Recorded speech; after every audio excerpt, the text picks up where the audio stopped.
for my cats to go in and out. And so we kept one of their bags. I think it's going. Okay. Welcome back for our second lecture on August 13th, Tuesday. My name is Reverend Susannah Currie, and I want to thank Roz for giving a wonderful intro to what I'd like to talk about today, which is levels of church. And this comes directly from Swedenborg. He talks about us as all being church. Church in the smallest form is the person, churches in the world, human organizations, the Lord's church of all people who do good the best they know how, the church of the heavens at the various levels. And the universal human, which we are focusing on this week, is the largest person, the Lord. As Marianne Williamson says, there's only one of us here. And the Lord is in all of us, within humans, within the heavens, within the earth, and as Roz brought up, within all of the creation in the earth. And that they function all together for the health of the whole. In our spiritual communities, we have gatherings of persons within the universal human of like-minded, like-hearted people functioning together for the help and support of one another and the whole in their group. And each has a shared love and purpose for the whole. So in my first little drawing over here, if we think about the universal human as being in a human shape, that in each area, say people who are useful with their hands, as hands represent the use in doing things, that there's an inner intention, which is God, and then it fills up the will, and then it finds a manifestation, and that is the boundary of that use. We talked a little bit about boundaries previously. And perhaps in leadership, where you take on a responsibility, you shoulder a responsibility, there's that love there from the Lord, which is that center, the love, and then the manifestation of it, and it is found in the responsibility that that person takes. And similarly, with great thinkers, they have a love from the Lord for thinking about things, and then the love, and then the manifestation of it, and the usefulness of it in the heart, in the knees perhaps. I remember when I was a teenager, I had this concept that we must all have something just like the Lord.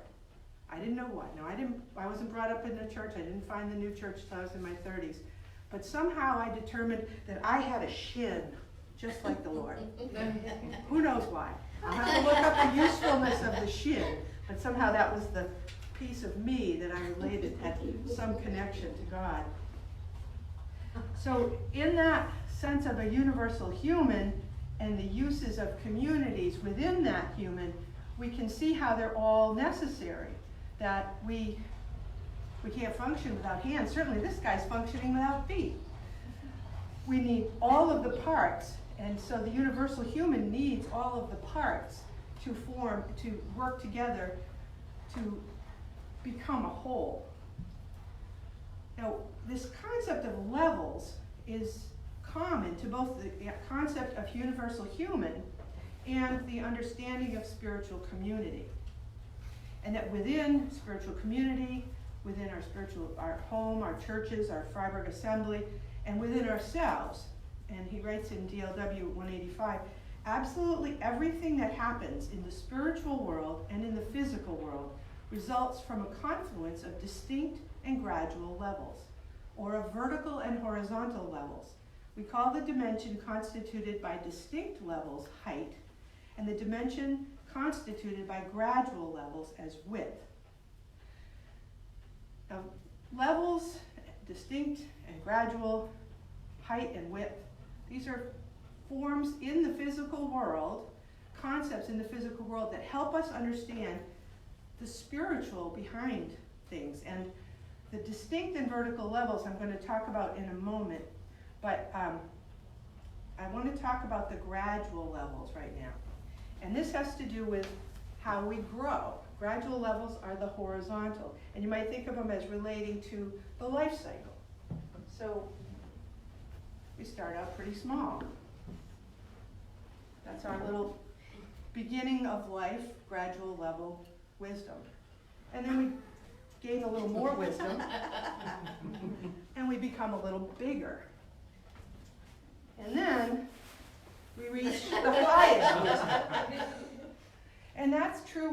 ways in which we grow. We grow gradually from smaller to bigger to biggest. And that is the expansion over time. And that's the gradual horizontal level of growth.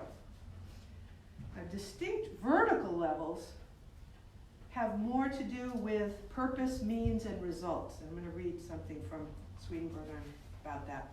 Our minds can actually be raised and enlightened. However, this enlightenment of our earthly minds does not happen by distinct levels. Okay, actually, this is about this one first. There's a gradual increase. In keeping with that increase, our minds are enlightened from within with the light of the two higher levels, the spiritual and celestial. We can see from this that as long as we are in this world and are therefore focused on the earthly level, we cannot be raised into wisdom itself the way it is for angels. We can be raised only into a higher light at the boundary of angels and receive enlightenment from their light, which flows into us from within and illuminates us. So, I'm going to show you, if we think of, I did these little circles over here to show us the Lord within, the will to do something, the wisdom to understand how to do it, and the usefulness is what bounds it. So if we take this drawing and take a slice, may we think of all these slices are all of us, all of the different human beings and forms of human beings, all of us together working. That's the larger use. But each of us individually has these distinct levels. Now, just another drawing out here. So here we have the Lord, which is the celestial level, coming into our hearts, which is heart. And I'm going to use the heart/mind here because in Hebrew there's one word that tells about heart and mind. And we talked about this in an earlier lecture last week about how our thoughts and feelings, we can talk about them separately, but they're actually a distinguishable one. They are, when we want something, we find a way to make it happen. They work together very closely. So that's the spiritual level. And that is the heart and the mind. And I just want to mention how closely they work together because we can see that the levels, celestial, spiritual, and natural, which is where we're going to find the uses. This is where uses, down here, and action. And actually that might be the line, and we could say heart here and mind here. So a manifestation. Because we have to find how to lovingly express, how to wisely express love. So we all have the Lord within us. We mentioned before about that piece of the sun, the part of us the part of the eternal that comes into each of us. It motivates our hearts and minds, and then it comes down into a manifestation of use in the natural world. And these levels, the use and the mind, let's call this the heart, right below God, these are distinct and they're vertical, they're one above the other. And the distinct levels are what contain our growth. We grow from maybe a focus on the material world. We perhaps start to understand that love is more important than our physical, gaining physical things. We start to focus more on the heart. And then, this is the order of the loves. The love of self and the world is down here with the natural.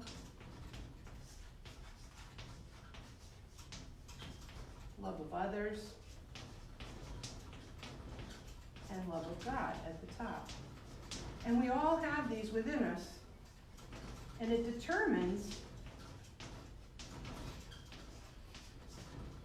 the direction of our growth. If we are growing from the love of self in the world to more love of others to love of God, we are actually experiencing a spiral of growth that goes like this until it's open most fully to the Lord.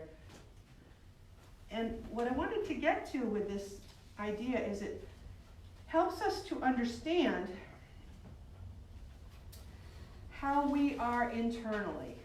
We internally all start out with a love of self. We all start out in a natural understanding of life and the world.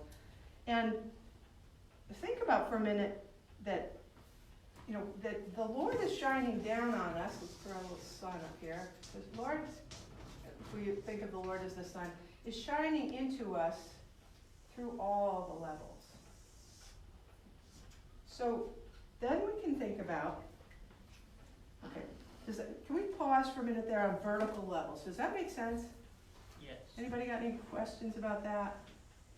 Because what I want to bring up is that then these gradient levels, these horizontal levels that we talked about with the little owls here, by the way, that one's name is O, and this one is Orville, and this one is Obadiah.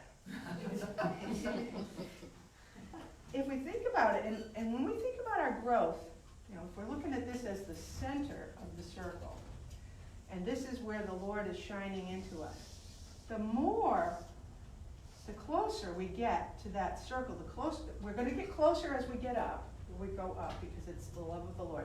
But we're going to spiral around because we're alternating, and we're going from, perhaps we're out here and we're far from the Lord, and we're in that darkness that we have it turned back to the Lord, but then we turn back to the Lord and we start to grow, and then we turn away. Mm-hmm. And then we turn back again, and then we turn away.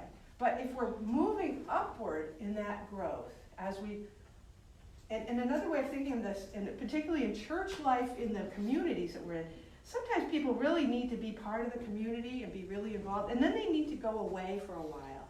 And then they need to start coming back, and then they need to go away for a while. That solitude and community are things that we alternate in our need for those. So we move horizontally, but yet we're going on a vertical spiral upward, so that we can, and this is the way, at least for me, that it's very helpful to understand regeneration as not a straight route right up to God.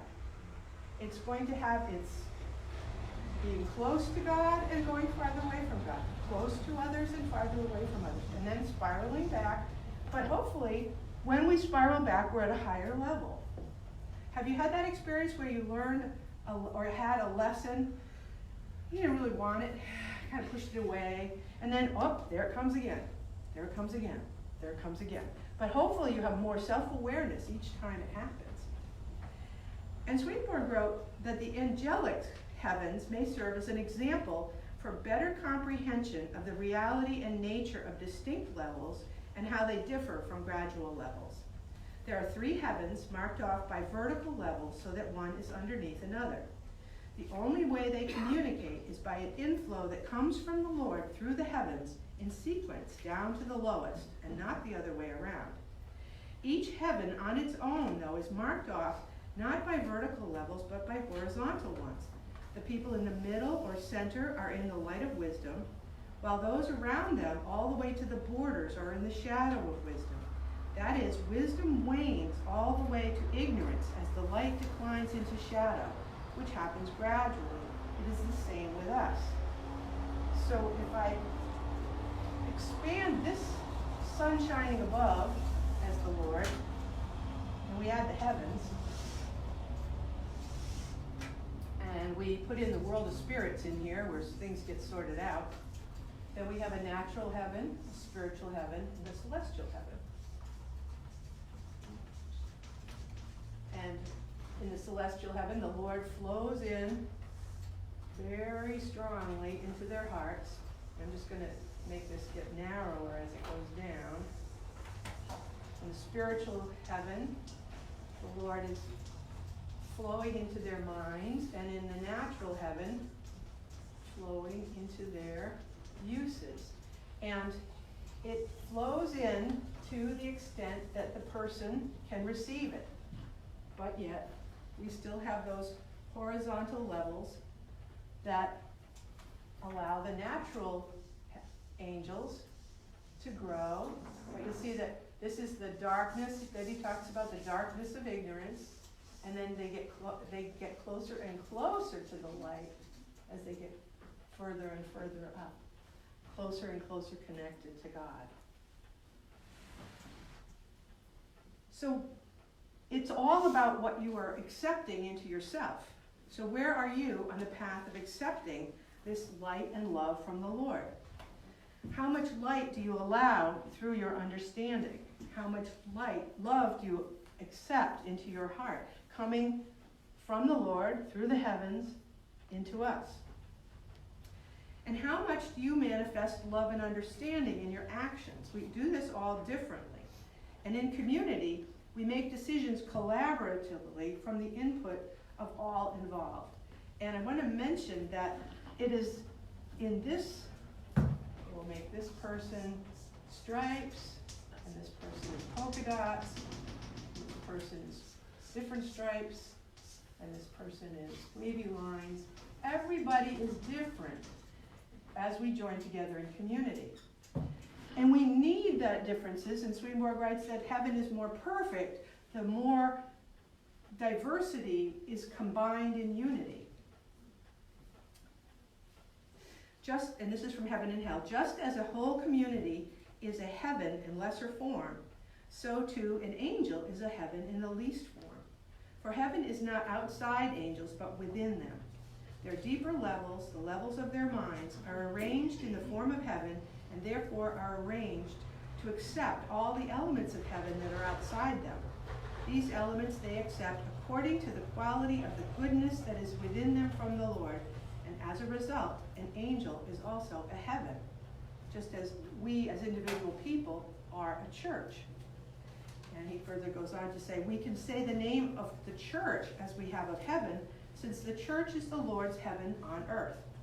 It also has many components, and yet each is called a church, and is a church to the extent that the qualities of love and faith rule within it. In it, the Lord forms a single whole out of many varied elements, and therefore makes a single church out of many churches. Much the same can be said of the individual member of the church, as has been said about the church in general. Namely, that the church is within and not outside, and that anyone is a church in whom the Lord is present in the qualities of love and faith. So now, I wish I had something physical to show you this, but I'd like to ask you to think about this funnel, the heavens and the Lord coming into the world, into each one of us, and then flip it this way. You get something that looks a little bit like this when you look at the many people. But also you can see that heaven is right here within you, that all these levels are within you, and the center is the Lord. The heart surrounds that. Our will and intention is what next motivates us. And then we manifest through our minds how to bring that love into the world. And I loved, you talked about the uniqueness, Roz, of the different ways that within the boundary of the uses that we each perform, we want to fulfill the highest love. We want to get to the center of the Lord's intention for our hearts, our minds. And in some ways, have you ever thought about this, that who makes your life most difficult? Ourselves. Yeah, exactly. You are the one who makes your life most difficult. When you are in this dark area, when you're in this ignorance area, if you can just keep coming back to the Lord, and granted, this journey is, we are going to hit periods of darkness and ignorance. If you can keep thinking about that central core of love and wisdom that we keep coming back to, we just keep coming back to the center, and more completely our uses will be filled with God's wisdom, with God's love, that we are making our lives difficult when we go out to the sides. But our uniqueness needs that. We need times away from other people. We need times when we don't listen to anybody else's ideas. Because it's like going out into the desert that the Desert Fathers did. You go off by yourself, but then you realize you need the Lord, and then you need others. And that's part of what helps this progression moving up and into a greater love of the Lord and of one another. This is what we do, this is what we think, this is what we feel. We are influenced, as are the angels, by the Lord in the center of our being, all the way into our uses. And when our uses are at that point of fullness from the Lord, our uses truly help other people. And that's part of the wisdom that the Lord has given us. So we have, on many levels, we are church. We are individual people. We have the Lord within us, we have intention, we have understanding, and we act in the world. In this universal human, we form communities of use. Different communities, different focuses, different areas of importance. Put one on the shin. And when we all come together, we bring this shape, this process, into combination with many others. And the important thing about the levels of church is to recognize that if I am a church at the smallest form, well, so are you, and so are you, and so are you. So we become a community of churches, which might, right now we're the Freiburg New Church Assembly. That's our grouping. When we go off to our home churches, we will be grouped in other groups. So we may actually move around in where we fit in the universal human. But our human experience is to be about the growth, the vertical growth, and then over time, and this is why this goes upward, the physical growth from a small amount of wisdom to greater wisdom to the greatest wisdom we can achieve. And we will all do that differently. The universal human helps us to understand why communities are different. Not everybody is going to be a hand, and sometimes the hand can't understand the foot, but we certainly need them both. And that's actually scriptural about, we can't have one without the other, and we need to respect the contributions of each. And this is why I'm so pleased that we have a multi-religious acceptance in our tradition, because everyone who's living a good life the best they know how is going to heaven. It doesn't matter what your spiritual tradition is. You don't have to be a Swedenborgian to be on this path. You just have to, as Ross said, be a human, and we all are. We are human. And the opposite of this, that I do want to make mention of, is that when we focus on love of self in the world, and we are not moving out of the natural, we actually take this funnel and we turn it upside down. And we put love of self at the top. Oh, actually, no, it has to be the other way. Yeah. All right. Love of self is limiting. If that's what we think is the most important thing, all we're going to have coming into us is more love of self. The Lord is trying, but we have stopped it. We put a line there. Nope, love of self is, that's where I'm staying. So and Swedenborg has a nice picture for this, because he says it's like the human being upside down. Let's see if I can do that. Well, it's not a very nice looking human being, but it's us being upside down. And our love of self it should be at the top, but it should be at the bottom, but the love of self is up here. And we're not allowing the Lord in. And we are moving towards hellish desires, and we want to dominate others, and we want to have a lot of possessions. And we're not able to move towards the Lord because we have blocked off. And in last week's lecture, I talked about it like a cup. If you think of the love of self at the bottom, healthy love of self, and then a stewardship of the world, and then a love of others, and finally a love of God. So you're very open to God.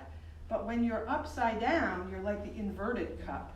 And you can't let the Lord in because you're so focused on yourself and on having things and dominating others, and the cup is blocked off from entering from the qualities of love and faith entering into you. So, just as we have communities that are seeking to do God's will and being church in the world, there are also hellish communities, and we experience those in our lives today. So, I would love to hear your comments on if this kind of understanding helps with understanding that we are all, as Ross said, we're all human and we are all church. And working together for heavenly purposes glorifies God. And working for ourselves just glorifies ourselves. Martha. I like that spiral and noticing that it gets smaller, so you're getting closer, even though if you're spiraling like this, you're still closer to the Lord. That gives us a hope, that down here we're going like this, but then as we grow spiritually, to the spiritual level, you're getting closer and closer. I like that you're not getting away from the Lord.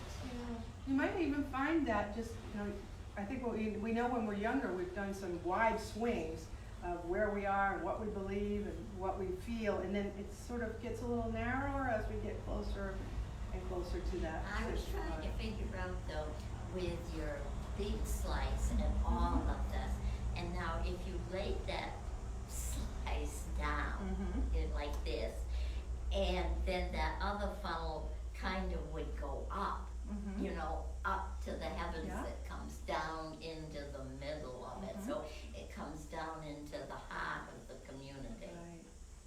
Right. And it is, if you think of this as a globe, as a sphere, that's all of us with God within, but we also have God among, and we have God above. So the mystery of God is it's not simply our inner experience, but God is within us and among us and above us, and that's what we sing in the doxology.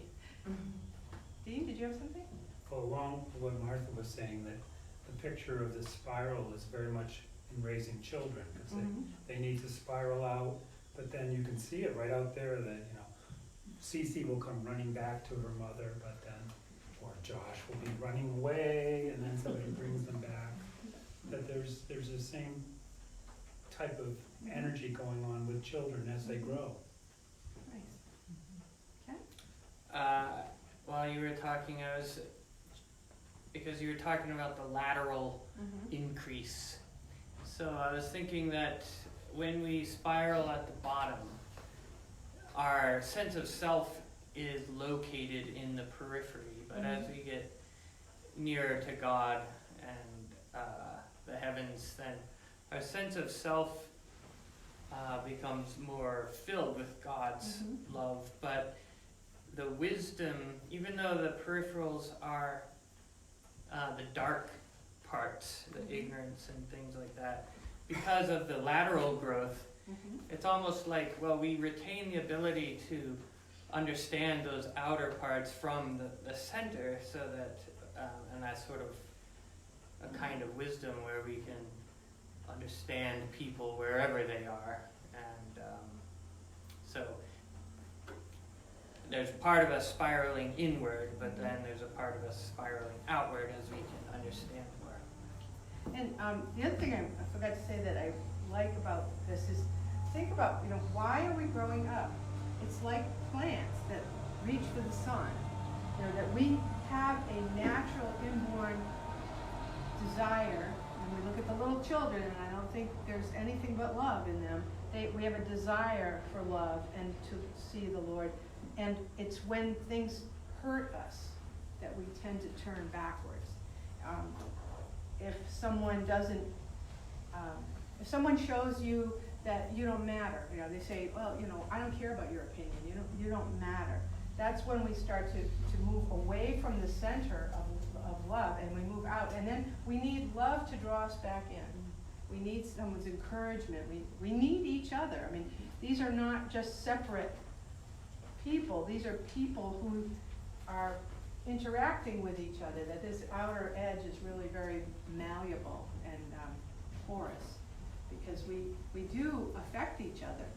I'm sure there's not anyone who can say, oh, well, I've always gotten positive input from everybody I've ever been with. I don't think so. We've all gotten some negatives, and it doesn't help us to grow. But, as you're saying, as we move out and back in again, and we can see where we've been, and that's part of our self-awareness, is as we move to a higher level, we can see where we've come from. We can say, oh, what did I learn from that? And, what did that teach me about how to treat others?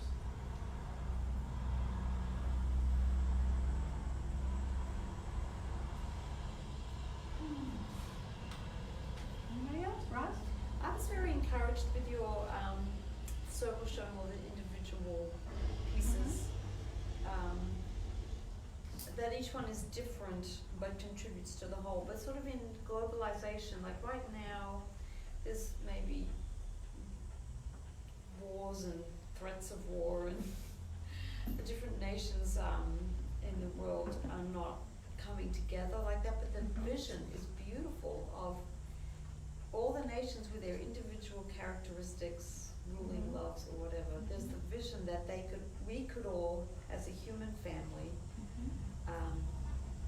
make a beautiful circle like that. And then within each one, there's all kinds of different people serving different, with different loves or whatever. But,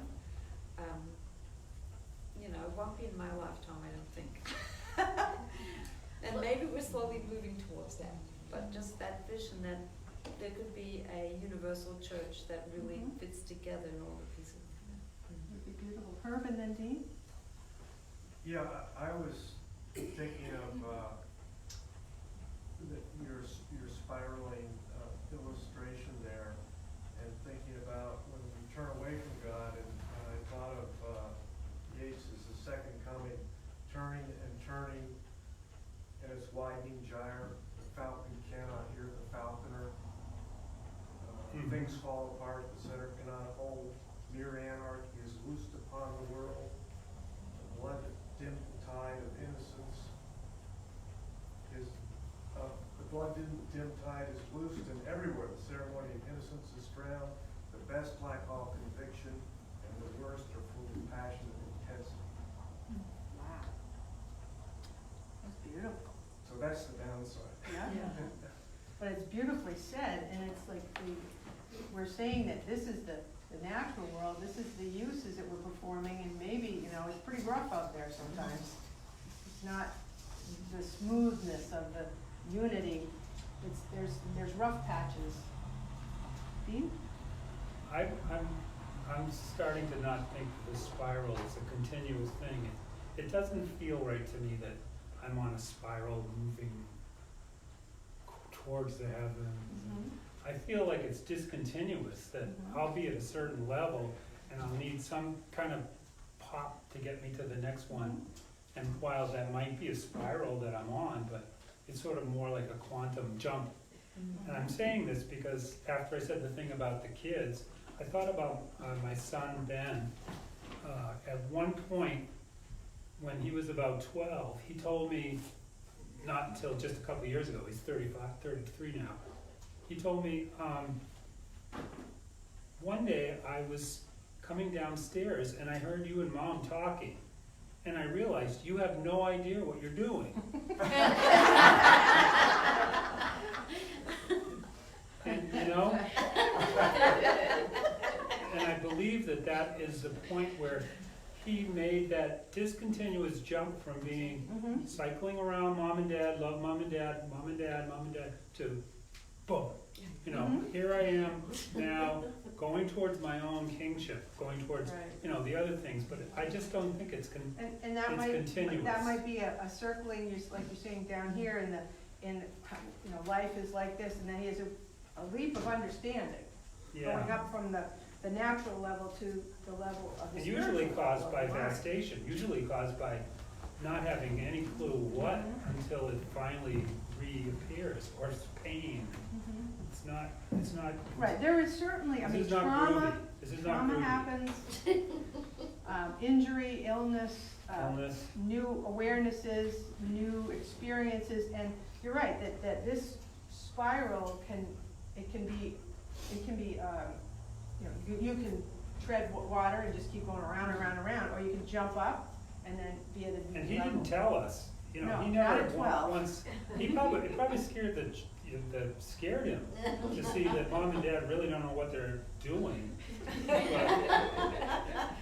But, you know, I don't know, Maybe that it kind formative of looks thing. like time, you know, like Mhm. time is the spiral, Mm-hmm. like it's, you know, I don't know. Yeah.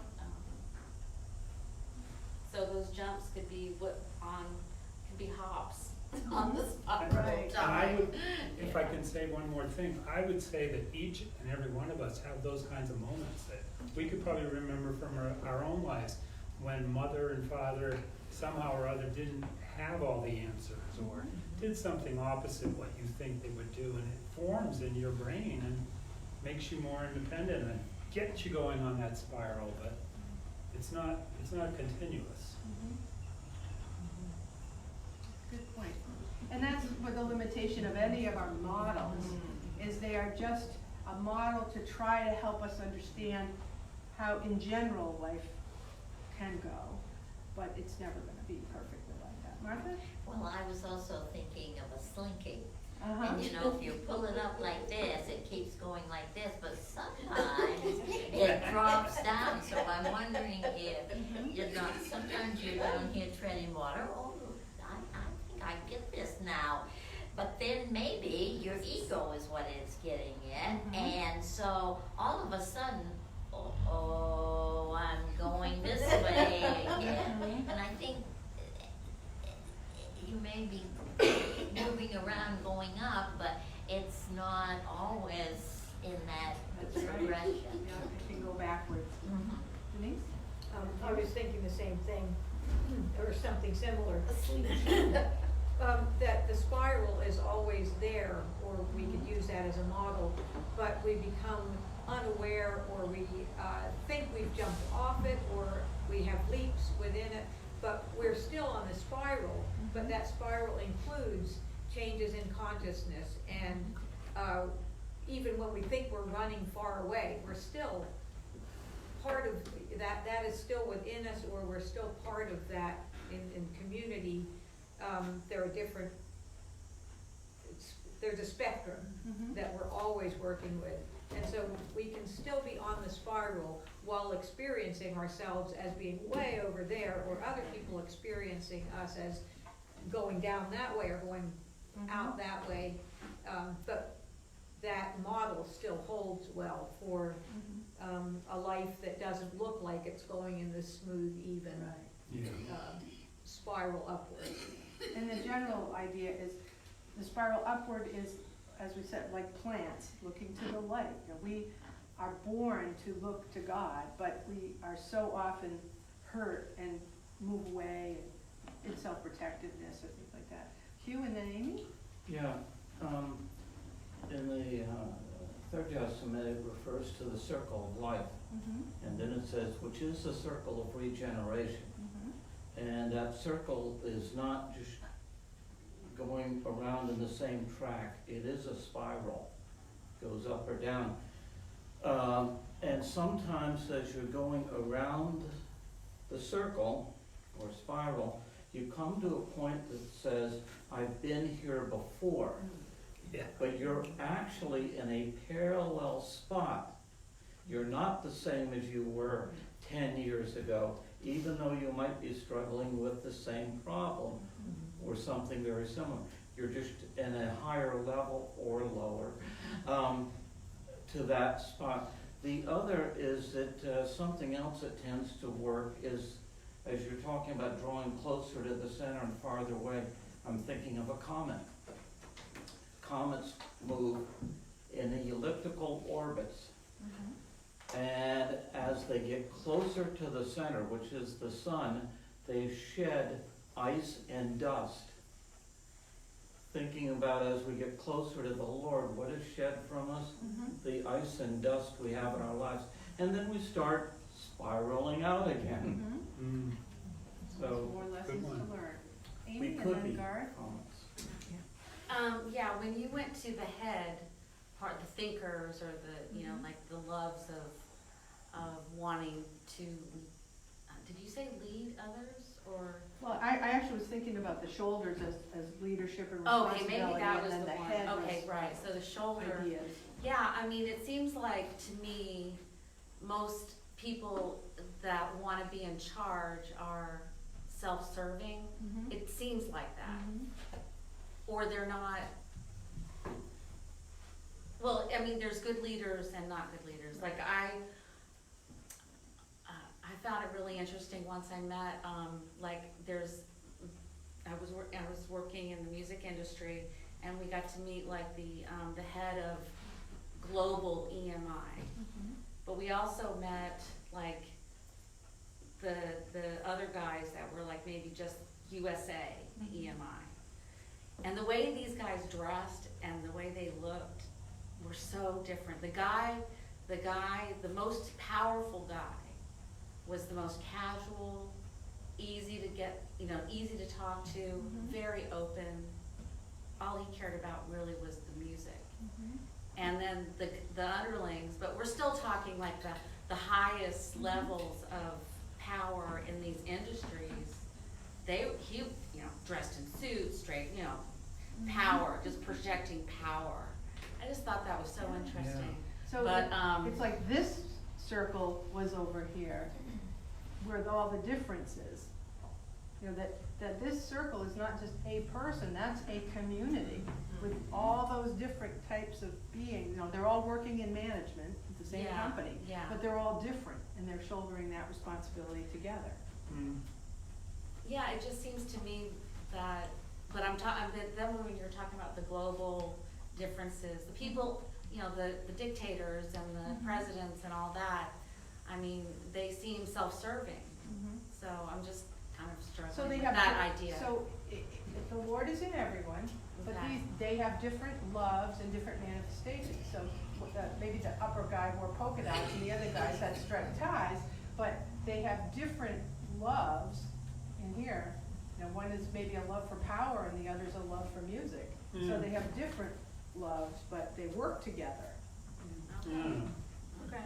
I mean, well, I'm just Yeah, trying to say I that guess we always will find differences. They but- have the same suits on though, so they look alike. But that's the question I think that you're asking, is about what makes the people want to be in leadership? Yeah. And is that the person who should be in leadership? Right. It sounds like in that company, you felt like that was the right person, that he was, But it was remarkable. he was a different kind of person than what you usually experience. And I mean, I've heard the saying that the person who should have an office is the person who doesn't want it. Now, that's the one you should elect, because they're not doing it. They would only do it as a service, not as a, I wanna be in charge. Karen? I'm gonna have to hold my Okay. question and observation.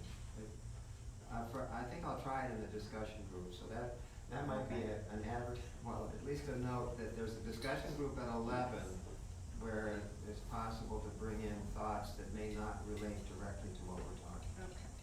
Ken? Again, I don't know the exact reference, maybe Divine Providence 52, I don't know. But there is somewhere where it says the Divine Providence secret working to lift people up, regenerate them, and bring them towards the Lord is like a huge screw that lifts a heavy rock off the ground. So your diagram reminds me of that. Cool. That's interesting, yeah. Roz?